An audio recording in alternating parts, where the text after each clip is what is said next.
मेरी तरफ नहीं देखती हैं। बोले उतार के फेंक दे इसको। मैंने कहा फिर लड़कियां नहीं दिखती हैं। प्रॉब्लम सब तरफ से सब। अभी ये अनुज हमको उधर से गेस्ट हाउस से लेके आ रहे तो दो लड़कियां वहां बैठी हुई मेरे को देख के कहने लगी, उनके पास एक लड़का बैठा, वो लड़का मेरे से बोला, बोले चश्मा लगाता है तो उल्लू नजर आता है। मैंने कहा नहीं लगाऊंगा तो तू गधा नजर आएगा। नंबर का चश्मा है, मेरी अपनी प्रॉब्लम है। सरदार जी की बात बता रहा था, सुरेंद्र सिंह जी ने अभी हिंदी को गाड़ी खरीदी, आए वापस आके बोले यार फेल गाड़ी ले ली। मैंने कहा गाड़ी तो बढ़िया है। बोले नहीं बेकार गाड़ी है। मैंने कहा क्या हुआ, गाड़ी तो फर्स्ट क्लास है।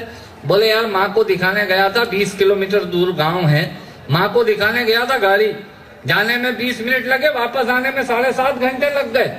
मैंने कहा 7.5 घंटे? बोले हाँ। मैंने कहा कैसे? बोले गाड़ी फेल है। मैंने कहा हुआ क्या? बोले कंपनी वाले भी बेवकूफ है, जाने के 4-4 गियर लगा रखे, वापस आने का एक ही गियर लगाया। भाई मेरा रिवर्स में आया। ये हमारे सुरेंद्र सिंह जी के किस्से हैं। मैं आपको एक दो छोटी छोटी कविताएं सुनाता हूँ। आज हम कुमार के यहाँ गए, बच्चों की बात कर रहे थे। मंजू जी आप एक पिकनिक कहाँ चली गई? अब बोल रही थी कि साबुन भी बेच रहे हैं कपड़े उतार के। अब सूट टाई पहन के क्या साबुन की एड या मॉडलिंग कर सकता है कोई? टाई का विज्ञापन करना होगा तो सूट दिखाएगा, अब साबुन का विज्ञापन है तो कपड़े तो उतारने पड़ेंगे। मालूम नहीं है, बोलते हैं, जबरदस्ती बोल जाते हैं, उसमें हास्य पैदा हो जाता है। मैं आपसे निवेदन करता हूँ, एक दो छोटी छोटी कविताएं आपको सुनाता हूँ। कुमार विश्वास के घर गए तो इनकी पत्नी मेरे से कहने लगी, बैठो बैठो हम भैया चाय बना दें। मैंने कहा भाभी मैं चाय नहीं पीता। बोले क्यों? मैंने कहा मेरे को एसिडिटी होती है।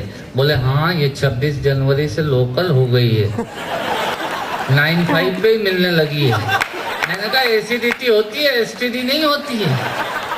बोले ये क्या होती है? मैंने कहा बीमारी होती है।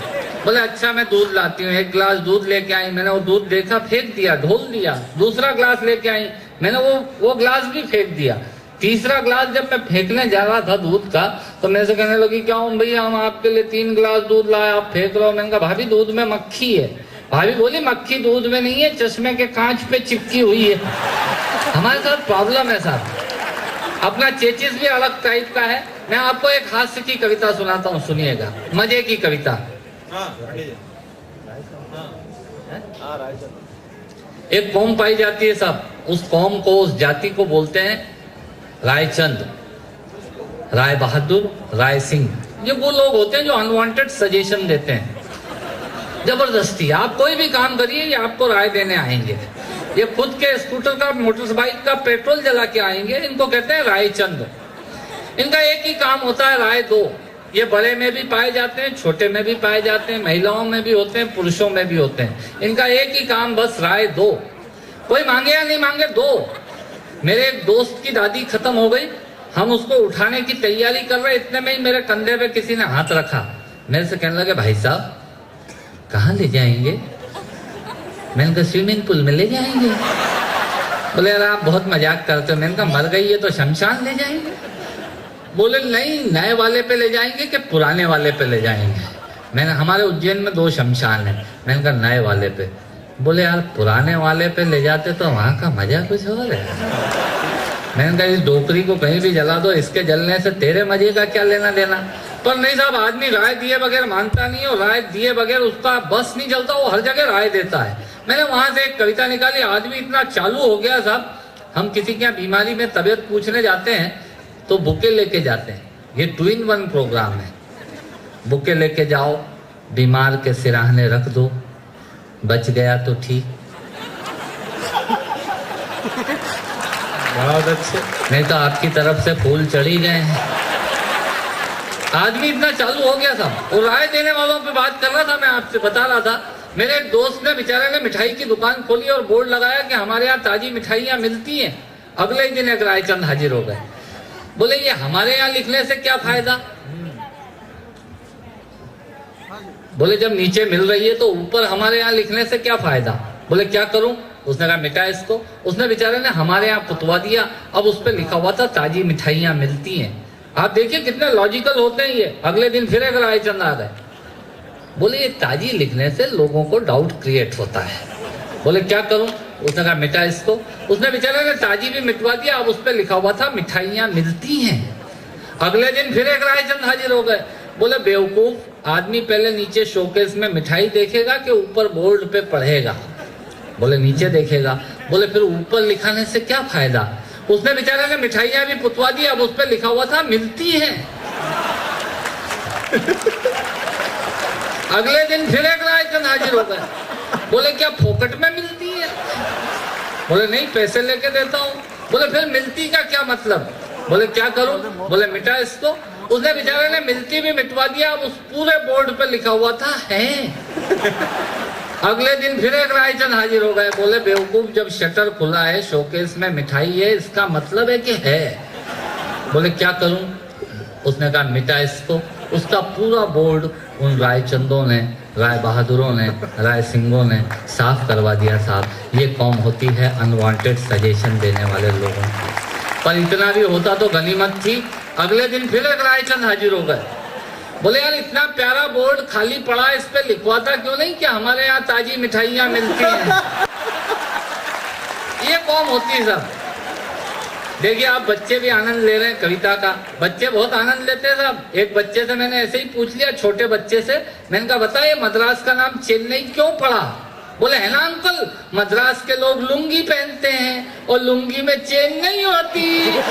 ये बच्चे इतने चालू हो गए साहब। एक बार तालियां बजा दीजिए, मैं कविता शुरू करता हूँ। कविता का शीर्षक है मजा ही कुछ और। कविता का शीर्षक है मजा ही कुछ और। ये तकिया कलाम होता है इन लोगों का। ये रायचंद जो राय देते हैं, आप एम्स में इलाज कराने ले जाएंगे, वो आपको बोलेंगे अरे वो मूलचंद में ले जाते हैं, वहां का मजा कुछ और है। ये होते हैं रायचंद। आप कोई काम करिए ये तुरंत हाजिर होंगे। इनका एक ही काम राय दो। ये खुद किराए के मकान में रहते हैं, पर आपके बनने वाले 25 लाख के द्वारका वाले मकान में राय देने आएंगे कि वास्तु के हिसाब से किचन कहाँ होना चाहिए। इनका काम एक ही है, राय दो। मैंने वहां से कविता निकाली, कविता आनंद के लिए। जब मैं कहूँ मजा ही कुछ और है, आप ताली बजा दीजिएगा। कीन ऑब्जर्वेशन है सोसाइटी का, आपको आनंद आएगा। मैं कहाँ कहाँ पहुंचने की कोशिश कर रहा हूँ आप देखिएगा। कविता का शीर्षक है मजा ही कुछ और है। दांतों से नाखून काटने का, छोटों को जबरदस्ती डांटने का, पैसे वालों को गाली बकने का, मूंगफली के ठेले से मूंगफली चखने का, कुर्सी पे बैठ के कान में पेन डालने का और डीटीसी की बस की सीट में से स्पंज निकालने का। मजा ही कुछ और है। दांतों से नाखून काटने का, छोटों को जबरदस्ती डांटने का, पैसे वालों को गाली बकने का, मूंगफली के ठेले से मूंगफली चखने का, कुर्सी पे बैठ के कान में पेन डालने का और डीटीसी की बस की सीट में से स्पंज निकालने का। मजा ही कुछ और है। एक ही खूंटी पे ढेर सारे कपड़े टांगने का, नए साल पे दुकानदार से कैलेंडर मांगने का। भले जगह नहीं हो पर आदमी पूछता जरूर है, क्या सेठ इस बार कैलेंडर वैलेंडर नहीं आए क्या? एक ही खूंटी पे ढेर सारे कपड़े टांगने का, नए साल पे दुकानदार से कैलेंडर मांगने का, चलती रेल में चढ़ने का, दूसरों की चिट्ठियां पढ़ने का, मांगे हुए स्कूटर मोटर बाइक का, मांगे हुए स्कूटर को तेज भगाने का और खुद को नींद नहीं आने पे पत्नी को जबरदस्ती जगाने का। मजा ही कुछ और है। मजा ही कुछ और है।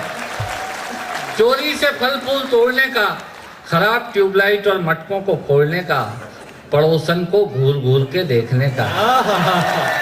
हमारे भैया को इतना आनंद आ रहा है जैसे इनका चरित्र चित्रण हो रहा है। बहुत अच्छे। चोरी से फल फूल तोड़ने का, खराब ट्यूबलाइट और मटकों को फोड़ने का, पड़ोसन को घूर घूर के देखने का, अपना कचरा दूसरे के सामने फेंकने का, बाथरूम में बेसुरा गाने का और थूक से टिकट चिपकाने का। मजा ही कुछ और है। ऑफिस में लेट आने का, फाइल को जबरदस्ती दबाने का, चाट वाले से फोकट की चटनी डलवाने का, बारात में प्रेस किए हुए कपड़ों पे फिर से प्रेस करवाने का, ससुराल में साले से पान मंगाने का और साली की पीठ पे धोल जमाने का। मजा ही कुछ और है। दो दोने लगाने का, आरती में सबसे ज्यादा फटा हुआ नोट चढ़ाने का, दूसरे के मोबाइल फोन से चिपकने का, पान और गुटकों को इधर उधर पिचकने का, कमजोर से बेमतलब लड़ने का और पत्नी को रोज रोज परेशान करने का। मजा ही कुछ और था। मित्रों, श्रोताओं को भी कविता सुनाने का मजा ही कुछ और होता है, पर मेरा मन उस वक्त रोता है जब मजे के लिए शब्द अपने अर्थ खो जाते हैं, बैठे ही सो जाते हैं। यदि आप जीवित और जागृत हैं तो प्रमाण बताइए। कविता खत्म करता हूँ। तालियां।